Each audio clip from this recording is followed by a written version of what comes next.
Hello all, welcome to the unit number 4, probability and random variable.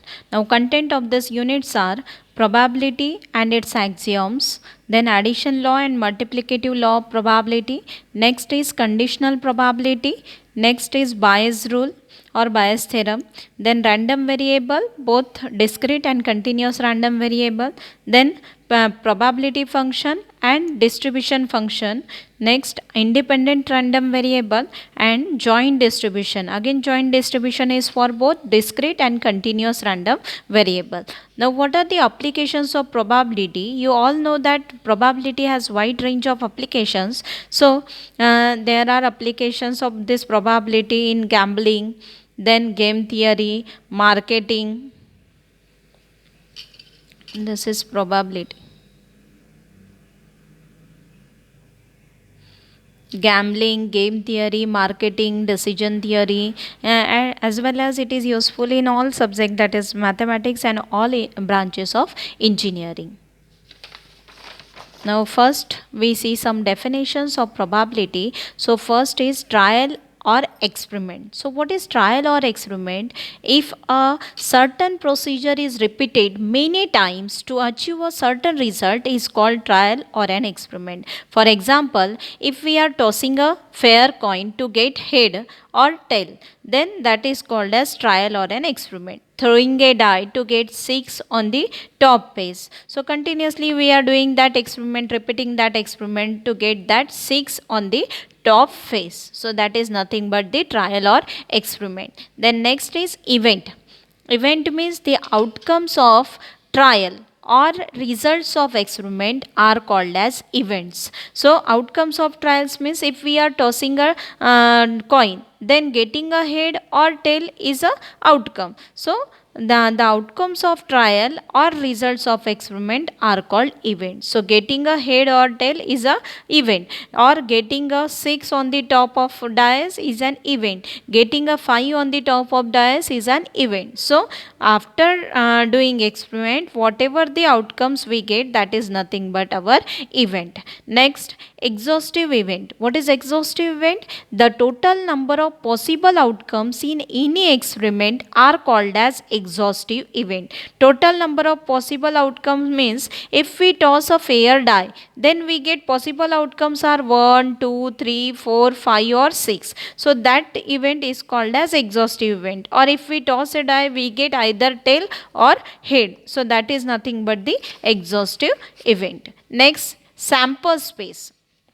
So sample space is set. It is a set. It is a set of all possible outcomes of an experiment. So all possible outcome means if we toss a die, obviously we will get 1, 2, 3, 4, 5 or 6. Then if we toss a coin, then we will get either head or tail. So if we toss one single coin, we get head or tail. If we toss two coins, then either we get head or head tail or tail head or tail tail. So this is nothing but our sample space after tossing a 2 coins. If we toss 3 coins, then either we get head tail head. So total number of sample points we will get 3 if we toss 3 coins. So this is nothing but the sample space. Next is favorable events. The favorable events is the number of events that match with the desired value of outcomes out of exhaustive event are called as favorable event. For example, if a die is thrown and expected outcome is an even number, then the favorable event will be 2, 4, 6 out of this 1, 2, 3, 4, 5, 6. Because if we toss a die, we throw a die, we will get 5 numbers 1, 2, 3, 4, 5, 6. Out of that, our expected outcome is we must get even number. So even number is favorable event will be 2, 4 and 6. Next is mutually exclusive event. So mutually exclusive event means two events A and B are said to be mutually exclusive if both cannot happen simultaneously. Means what? If we throw a die or if we toss a coin, then we will not get head and tail both. We get either head or tail. Both cannot happen simultaneously. So that is called as mutually exclusive event. Or a man cannot live or die simultaneously. So this is called as mutually exclusive event. Next, independent event. Independent event means an event A and B are said to be independent if happening of A has nothing to do with the happening of B. Means if we toss a coin and throwing a die are two independent events. Means tossing a die we get either head or tail, it is another part. Throwing a die we will get some another outcome. So both are not related with each other. That's why these events are called as independent event. Next is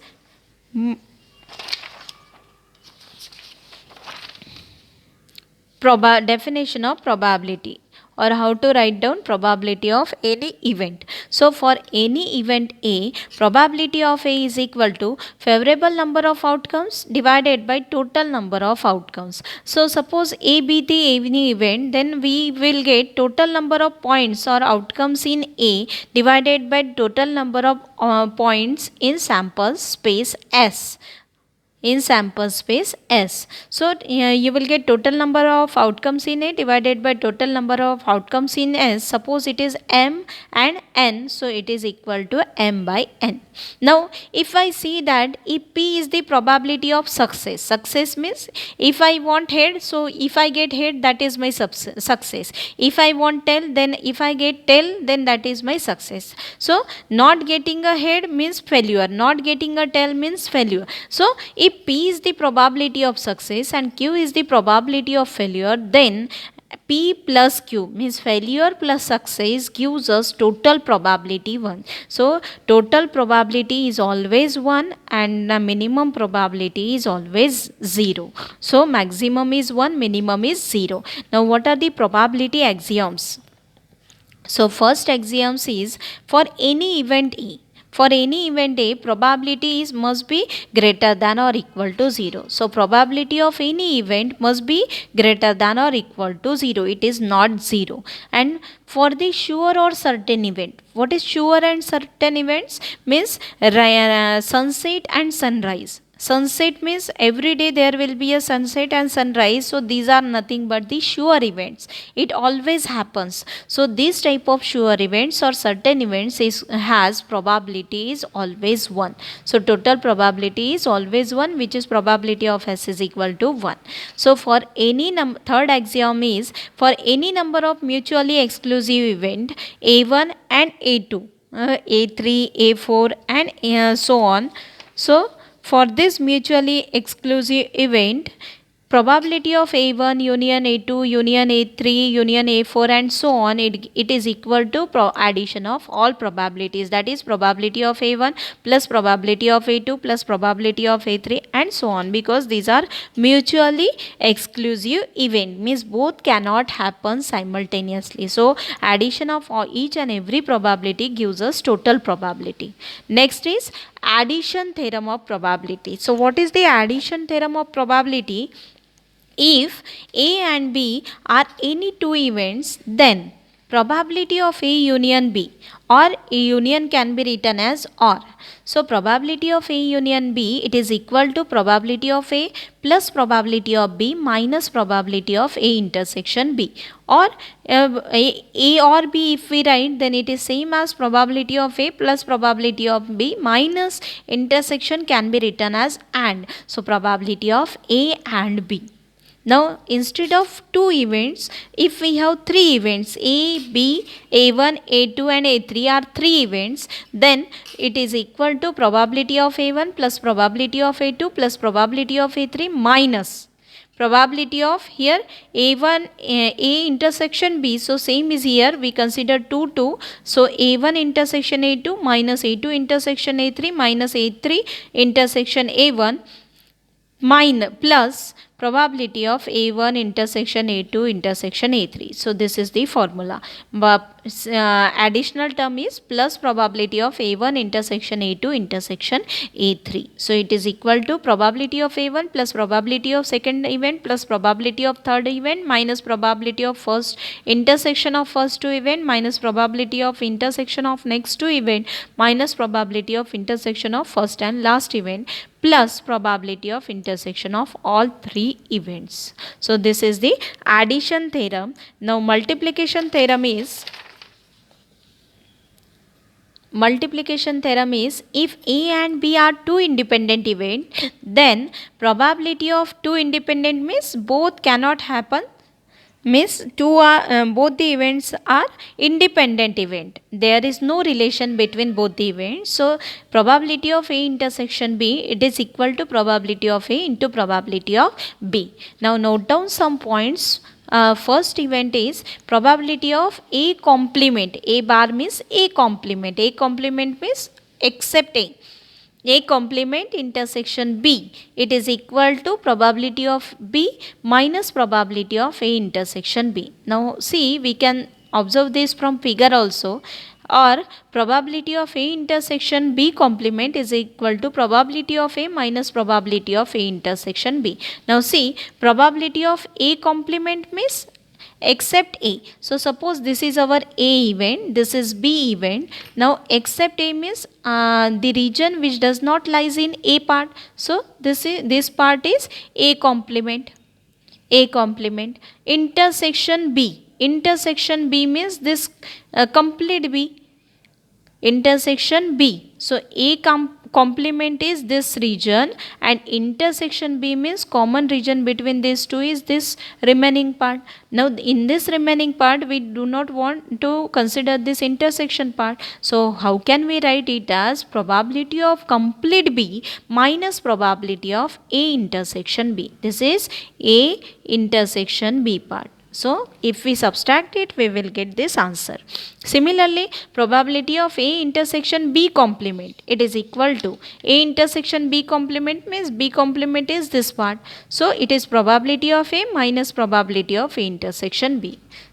Next, these formulas we will get directly in calculator, but you should know this formulas. NCR combination is n factorial divided by n minus r factorial into r factorial, and NCN it is equal to 1. For example, 3C3 it is equal to 1. Then NC1 it is equal to n. Now we will see one example, simple example on this. First we will see examples on basic probability.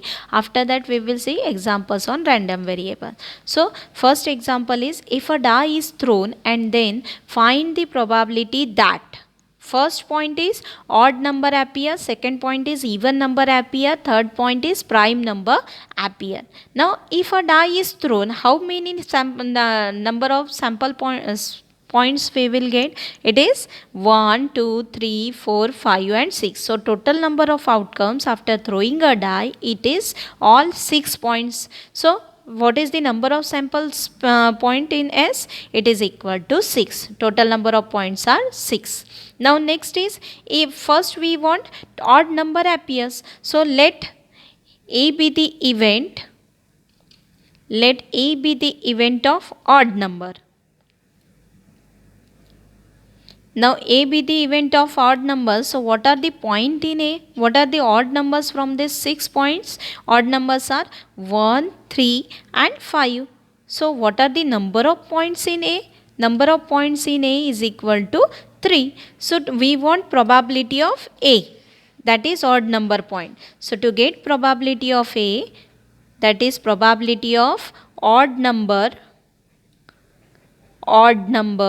it is equal to probability of number of points in A divided by number of points in S. Number of points in A are 3 divided by S is 6. So 3 by 6 it is equal to 1 by 2. So probability of getting odd number is 50% probability, that is 1 by 2. Now probability of getting second point is even number. So to get the even number we have, let B be the, to get second point B, let B be the event of even number. Now B is the event of even number. So B become, out of that 6 point, what are the even number? 2, 4 and 6. These are the even numbers. Now number of points in B, it is equal to 3, and number of points in S, it is equal to 6. So what is the probability of B or probability of even numbers? It is equal to probability number of points in B divided by number of points in S, which is equal to 3 divided by 6. Again we get half probability, means 50% chances are there to get even numbers.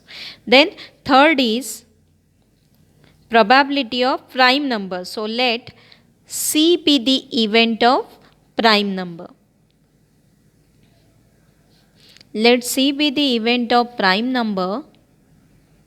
So C become, what are the prime number? 1 is neither prime nor composite. So 1 is not the prime number. Then 2 is a prime number because 2 divides 2.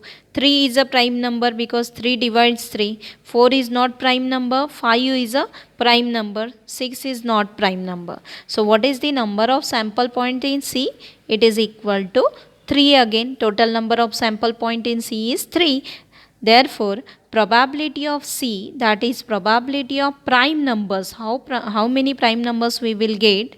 So prediction for that, it is equal to number of point in C divided by number of point in S. So this is equal to again 3 by 6. So it is equal to 1 divided by 2. So we will get all the point, that is probability for odd number, even number and prime number. So in this way we can solve any example related to basic probability. So in next lecture we will see some more examples. If you have any doubt, you can ask your doubts or put your doubts in comment box. Thank you.